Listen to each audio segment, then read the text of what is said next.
Bismillahirrahmanirrahim. Assalamualaikum warahmatullahi wabarakatuh.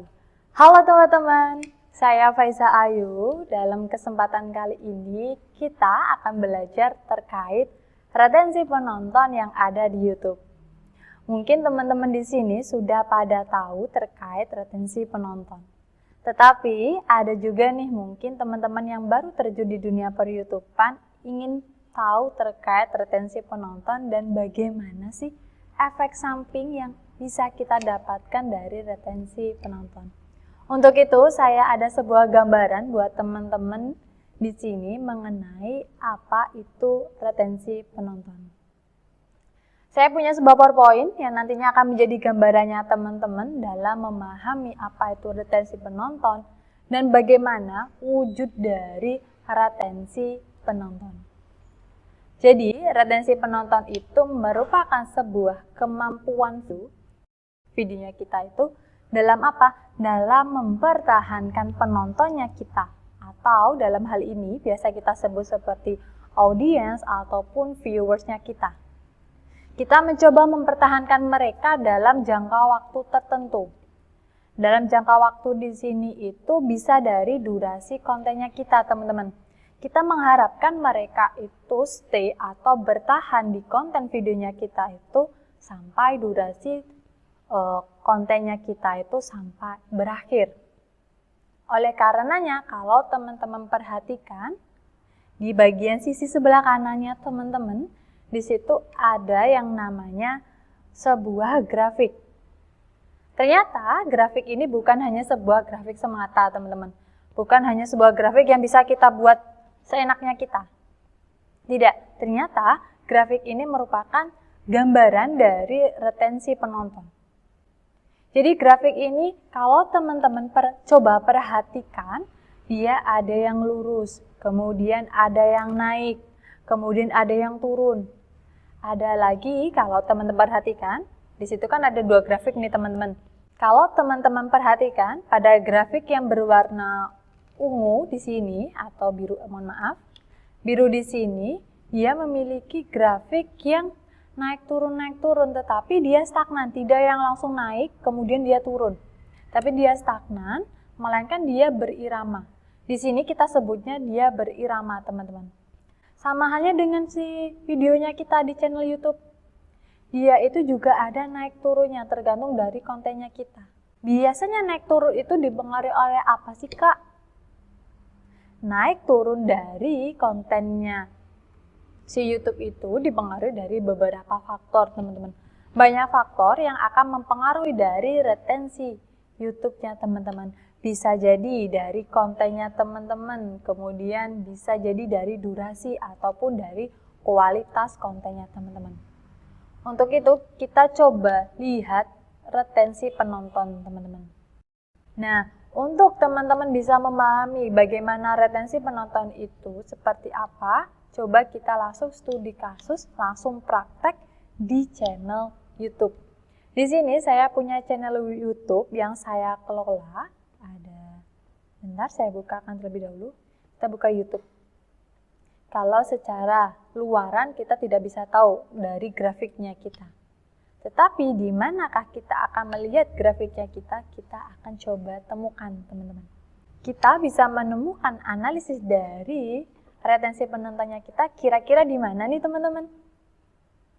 Nah, benar banget. Teman-teman bisa mencari analisis dari retensi penontonnya teman-teman itu melalui yang namanya YouTube Studio.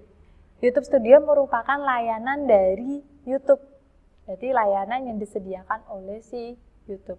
Jadi semua channel YouTube pasti memiliki yang namanya YouTube Studio. Kita buka terlebih dahulu YouTube Studionya kita klik. Untuk retensi penonton sendiri, kita bisa lihat pada bagian menu konten. Kita buka kontennya kita. Kemudian silakan teman-teman pilih salah satu dari konten video yang sudah teman-teman upload. Bagaimanakah retensinya? Setiap konten video ini memiliki retensi yang berbeda, teman-teman. Kalau teman-teman perhatikan. Oke, kita coba buka 3 konten ini. Kita coba bandingkan apakah mereka memiliki retensi yang sama ataupun tidak. Yang pertama kita akan melihat konten yang memiliki jumlah tayangan itu di angka 10.000 ke atas. Kemudian kita buka yang kedua itu di angka puluhan, di under 100. Sama yang ketiga kita akan lihat retensinya di atas 100. Kita buka terlebih dahulu yang di angka 100.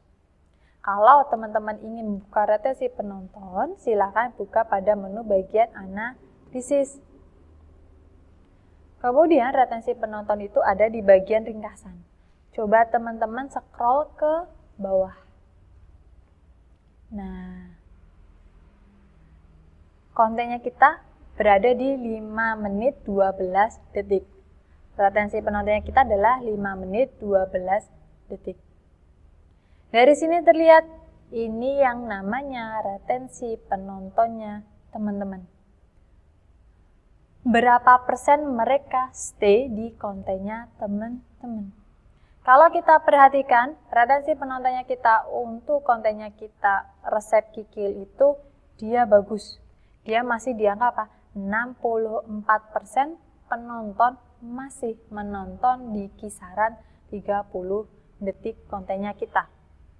Kemudian kalau teman-teman perhatikan grafiknya itu tidak turun yang langsung signifikan ke bawah teman-teman. Melainkan dia masih di angka tengah untuk sebuah grafik retensi penonton. Tandanya penontonnya kita itu masih stay untuk kontennya kita. Kemudian kita coba buka di konten kita yang memiliki jumlah viewers di under 100. Kita buka pada detail, terus kita lihat analisisnya. Apakah dia memiliki retensi penonton? Coba kita lihat teman-teman. Oke, dia punya retensi penonton 4 menit 29 detik, 4 menit 29 detik sama. Tetapi kalau kita bandingkan retensinya dia ternyata apa? Di under 33% ke bawah kebanyakan. Oleh karenanya dapat pastikan apa? Penontonnya kita dalam melihat kontennya kita itu ada kalanya mereka tertarik, ada kalanya mereka langsung mempercepat kontennya kita. Karena grafiknya apa? Putus nyambung, putus nyambung, putus nyambung. Oke ya, jadi retensi untuk penontonnya kita ini ternyata kalau kita lihat analisis tidak ada. Karena dia kontennya itu memiliki grafik analisisnya itu yang masih bisa dikatakan dia itu kurang maksimal. Oke, kita buka sekarang yang di atas 100 teman-teman. Kita buka, kita lihat retensi penontonnya kita. Pada bagian analisis lagi, kita buka ke bawah. Nah, di sini walaupun dia berada atau dia memiliki turunan untuk retensinya mereka, tetapi lihat teman-teman, dia memulai retensinya di angka tertinggi di 95%. Dia masih bagus sampai di detik keberapa? Di menit ternyata, di menit 1 menit 28 detik. Ternyata retensinya kita masih bagus. Kemudian dia juga sudah memiliki yang namanya resume ataupun kesimpulannya, yaitu 53% penonton masih menonton di sekitar 30 detik.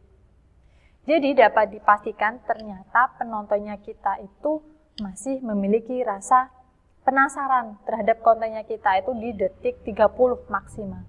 Oleh karena silakan maksimalkan kontennya teman-teman nanti di 30 detik pertama. Itu kalau kontennya teman-teman sama dengan konten channelnya saya. Apakah ini sama Kak? Di setiap channel berbeda teman-teman. Di setiap konten pun juga akan berbeda. Tergantung bagaimana kita pengemasannya.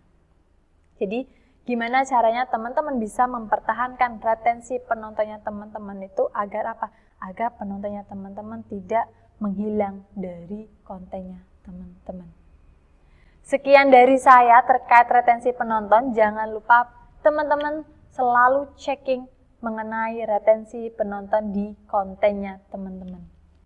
Sekian dari saya. Wassalamualaikum warahmatullahi wabarakatuh.